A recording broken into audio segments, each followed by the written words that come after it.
नमस्कार, स्वागत है आप सभी का इंडिया के खास शो खबरनामे में। मैं हूं निशान गुप्ता और मैं प्रियांशु मिश्रा। आज के खबरनामे का आगाज दिन भर की बड़ी खबरों के साथ।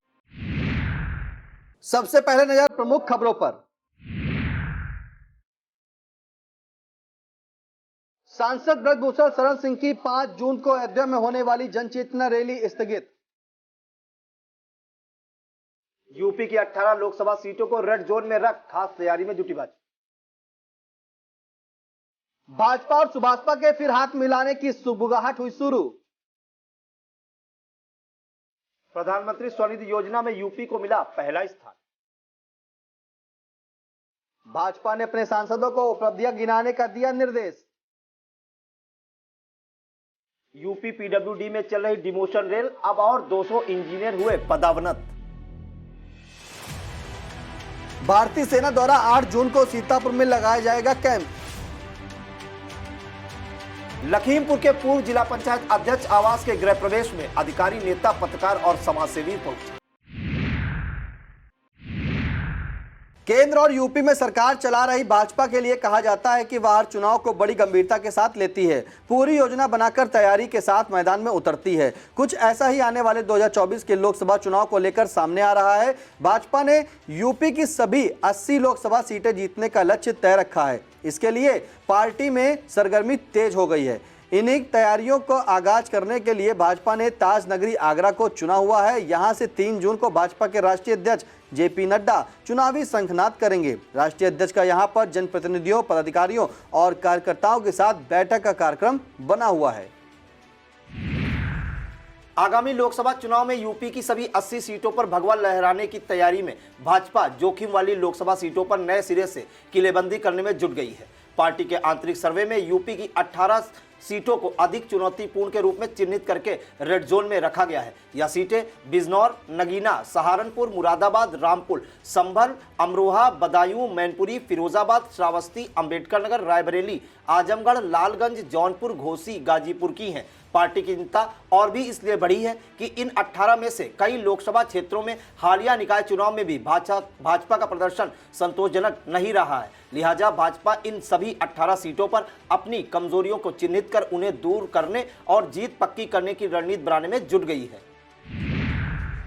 एमएलसी चुनाव के वोटिंग के दौरान यूपी के डिप्टी सीएम ब्रजेश पाठक और सुभाषपा सुप्रीमो ओम प्रकाश राजभर ने न केवल हाथ में हाथ डालकर चलते हुए बल्कि विक्ट्री साइन बनाते हुए नजर आए थे।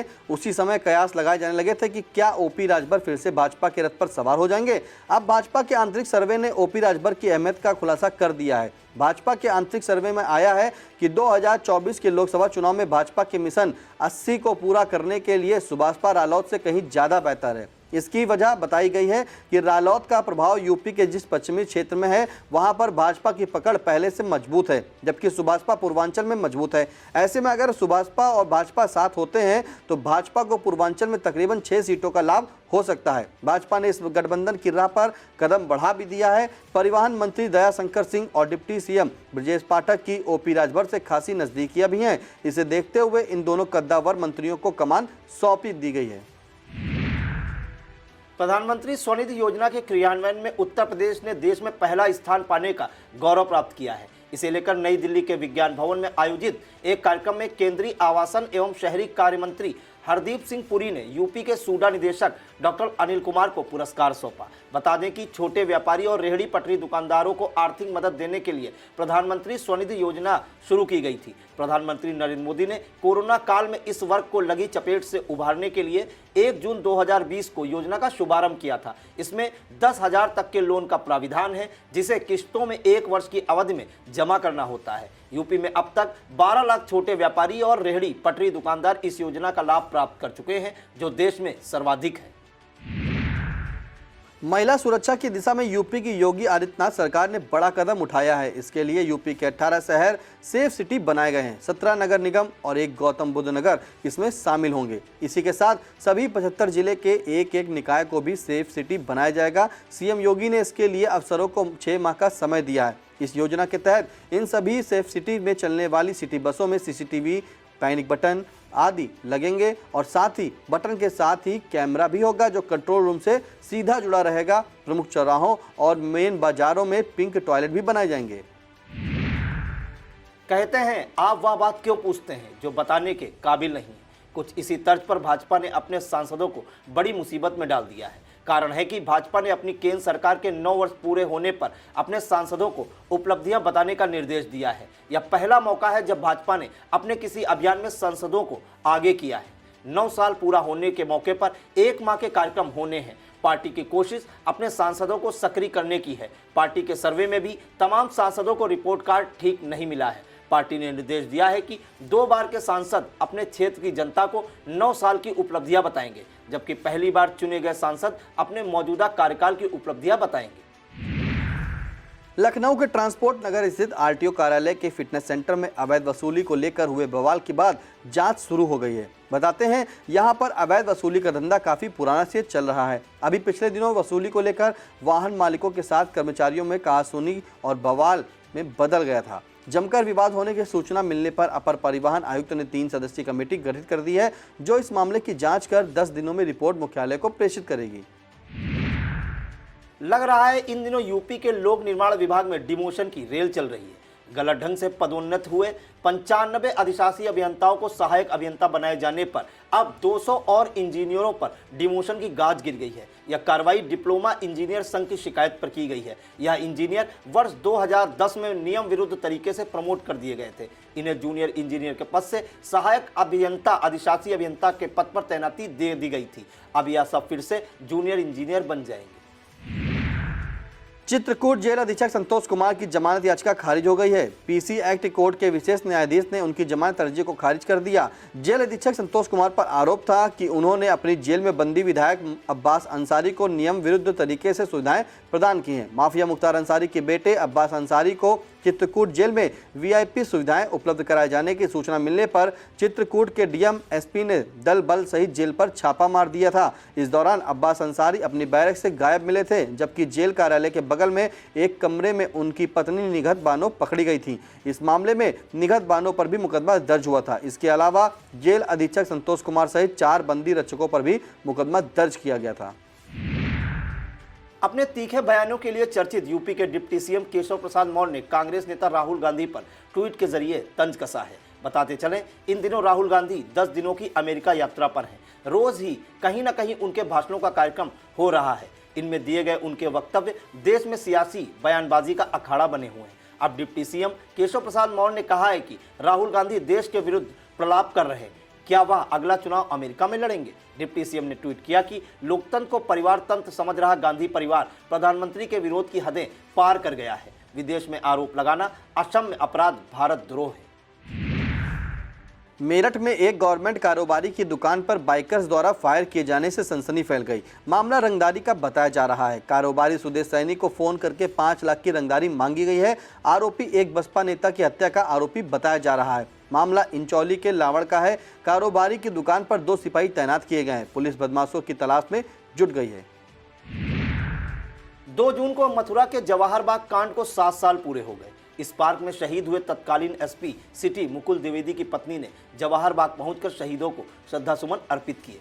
2 जून 2016 को हुए जवाहर बाग कांड ने राज्य और देश की राजनीति में भूचाल खड़ा कर दिया था। मार्च 2014 में स्वाधीन भारत विधिक सत्याग्रह संगठन ने मध्य प्रदेश के सागर जिले से दिल्ली के लिए कूच किया था। इनमें संगठन के स्वयंभू अध्यक्ष रामवृक्ष यादव के साथ 1500 से 1600 आदमी शामिल थे। मथुरा पहुंचकर रामवृक्ष यादव ने जिला प्रशासन से जवाहर बाग में 2 दिन ठहरने की अनुमति प्राप्त की थी, लेकिन इसके बाद वह यहीं पर जम गया। समूचे बाग पर कब्जा करने के बाद उसने अपनी समानांतर सत्ता स्थापित कर ली थी, जिसके बाद जब कभी उसे इस सरकारी जमीन से हटाने का प्रयास किया गया, प्रशासन को हमेशा मुंह की खानी पड़ी। मथुरा बार एसोसिएशन के तत्कालीन अध्यक्ष विजय पाल तोमर ने हाईकोर्ट में जनहित याचिका दायर जवाहर बाग को खाली कराने की मांग की थी। इस पर हाईकोर्ट ने जवाहर बाग खाली कराने का आदेश प्रशासन को दिया था। इसे लेकर 2 जून 2016 को तत्कालीन एसपी सिटी मुकुल द्विवेदी और तत्कालीन एसओ फराह संतोष कुमार रामवृक्ष यादव को समझाने के लिए गए थे, लेकिन उन पर हमला कर दिया गया। इसमें मुकुल द्विवेदी और संतोष कुमार यादव दोनों की मौत हो गई थी। इसके बाद भड़की हिंसा में 27 कब्जाधारी मारे गए थे। इस मुकदमे में 102 लोग आरोपित किए गए थे। वक्त तो चला एक छोटे से ब्रेक का। आप देखते रहिए खबरनामा।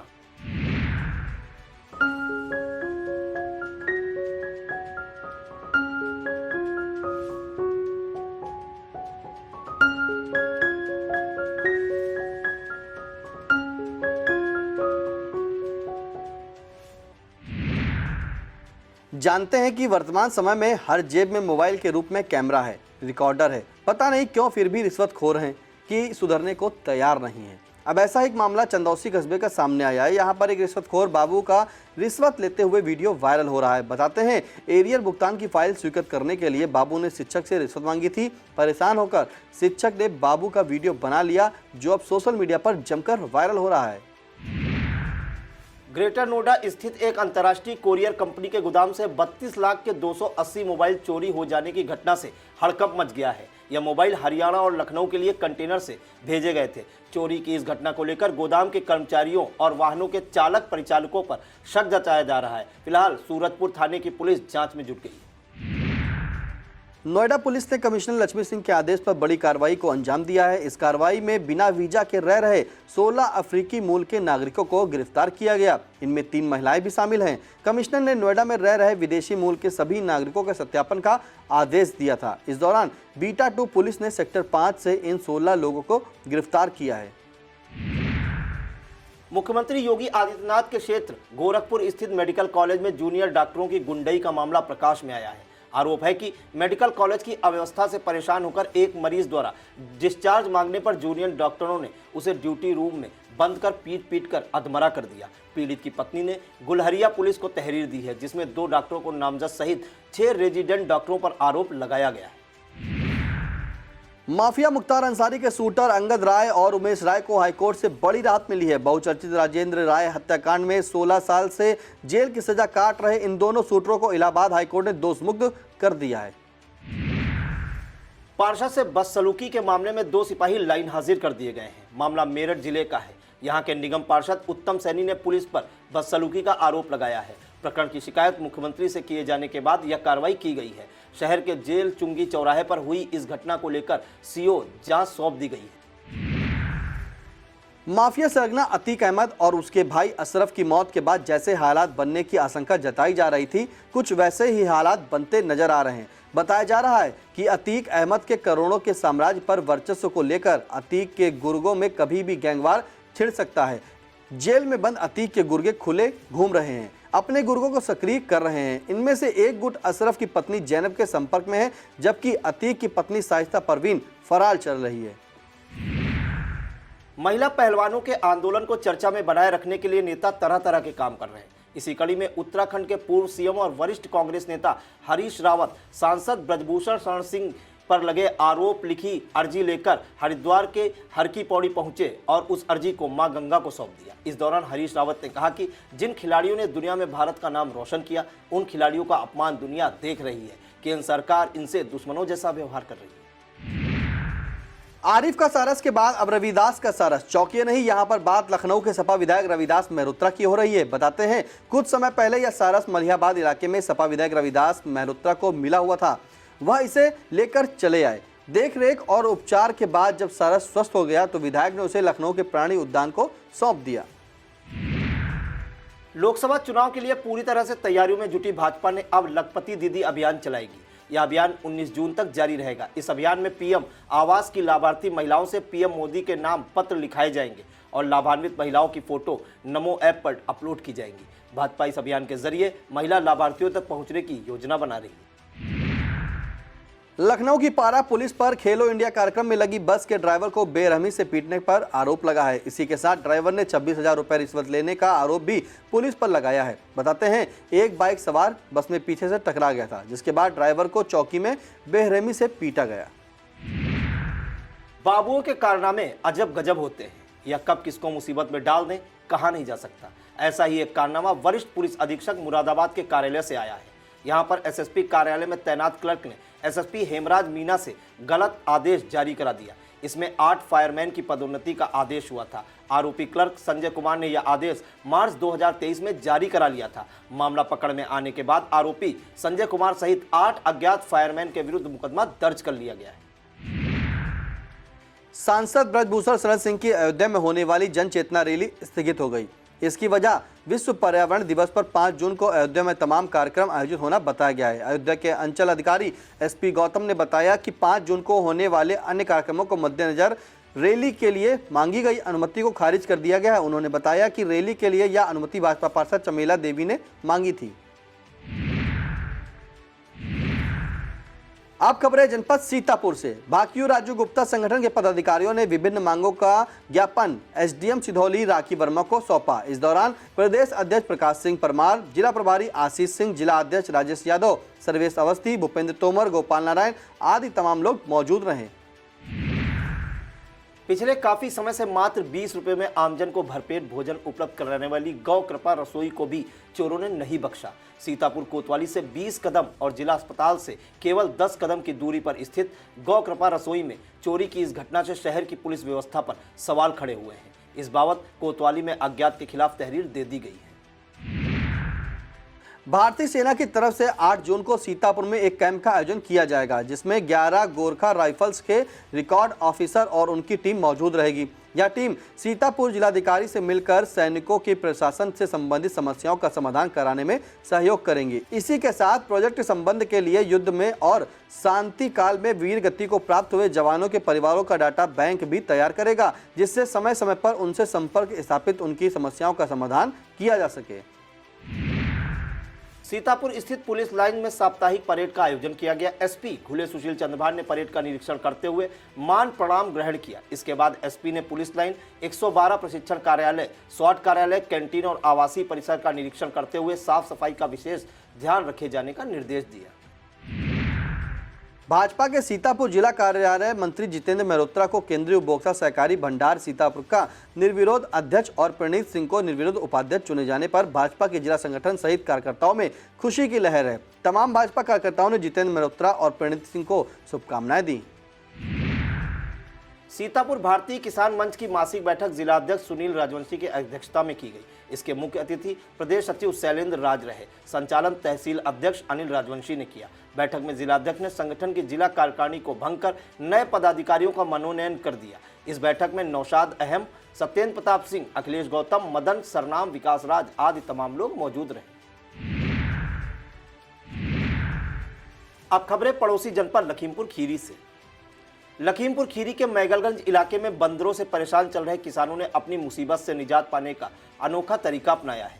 वन विभाग के सामने तमाम बार गुहार लगाने के बाद भी जब कुछ नहीं हुआ तो स्थानीय किसान भालू की ड्रेस पहनकर बंदरों की समस्या से निपट रहे हैं।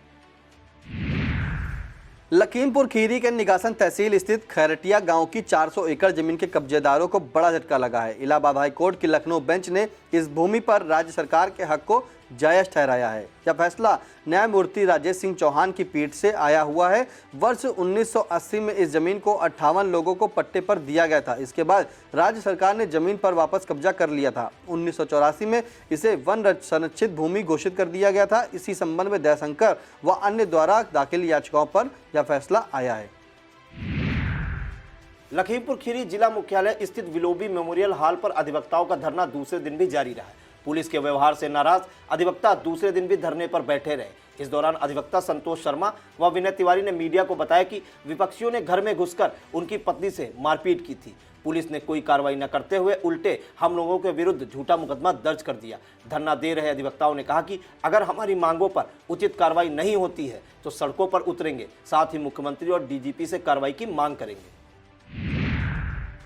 लखीमपुर की थाना संपूर्णा नगर पुलिस द्वारा बसई गांव में ग्राम चौपाल का आयोजन किया गया। इस चौपाल का विषय साइबर अपराध से बचाव रखा गया था।